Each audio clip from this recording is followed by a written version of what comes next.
ভূমি বিভাগে প্রচুর পরিমাণে কর্মী নিয়োগের বিজ্ঞপ্তি জারি করা হয়েছে, যেখানে সেন্ট্রালের পক্ষ থেকে নিয়োগ করা হবে। প্রভৃতি বিষয় নিয়ে আলোচনা করব ভিডিওটির মাধ্যমে। ভিডিওটি সম্পূর্ণ দেখতে থাকো। দেখতে পারবে এখানে আবেদন করার জন্য আহ্বান জানানো হচ্ছে।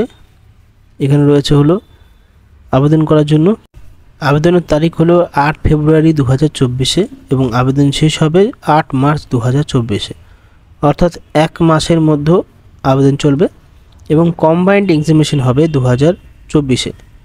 তো যে পোস্ট নিয়োগ করছে সেই পোস্টগুলো এখানে দেখতে পারবো আমরা কি পোস্টে নিয়োগ করা হচ্ছে। এখানে মাল্টিটাস্কিং স্টাফে নিয়োগ করা হচ্ছে এবং সব কটা পোস্ট মিলিয়ে মিনিমাম পোস্ট রয়েছে 576টি।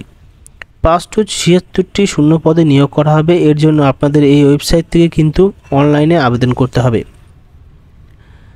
আবেদন করার জন্য শিক্ষাগত যোগ্যতা মাধ্যমিক পাস করতে হবে যে কোনো সরকারি প্রতিষ্ঠান থেকে এবং এক্সপিরিয়েন্স কোনো অভিজ্ঞতার প্রয়োজন নেই। যেহেতু মাল্টিটাস্কিং স্টাফ কম্পিউটার জানতে হবে, কিন্তু এখানে কোনো কোয়ালিফিকেশনের দরকার নেই বলা হয়েছে। পে স্কেল দেখতে পারবে তোমরা 18,000 টাকা থেকে শুরু করে 56,900 টাকা রয়েছে এবং লেভেল 11 হিসাবে বেতন দেওয়া হবে এবং গ্রুপ সি পোস্টে নিয়োগ করা হবে। এটা কিন্তু নো গ্যাজেটেড পোস্ট, যেহেতু এখানে গ্রুপ সি পোস্টে নিয়োগ করা হবে।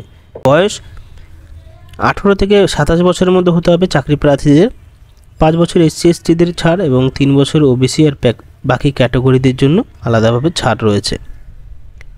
দেখো, আবেদন করার জন্য তোমাদের কিন্তু এই ওয়েবসাইট থেকে আবেদন করতে হবে, অফিসিয়াল ওয়েবসাইট। এই ওয়েবসাইট থেকে আসলেই কিন্তু এই আবেদন প্রসেস করতে পারবে। তো এই যে বিজ্ঞপ্তিটি দেখতে পাচ্ছ, এটা কিন্তু ডাউনলোড করবে তোমরা টেলিগ্রাম থেকে, সেখানে পেয়ে যাবে। ধন্যবাদ।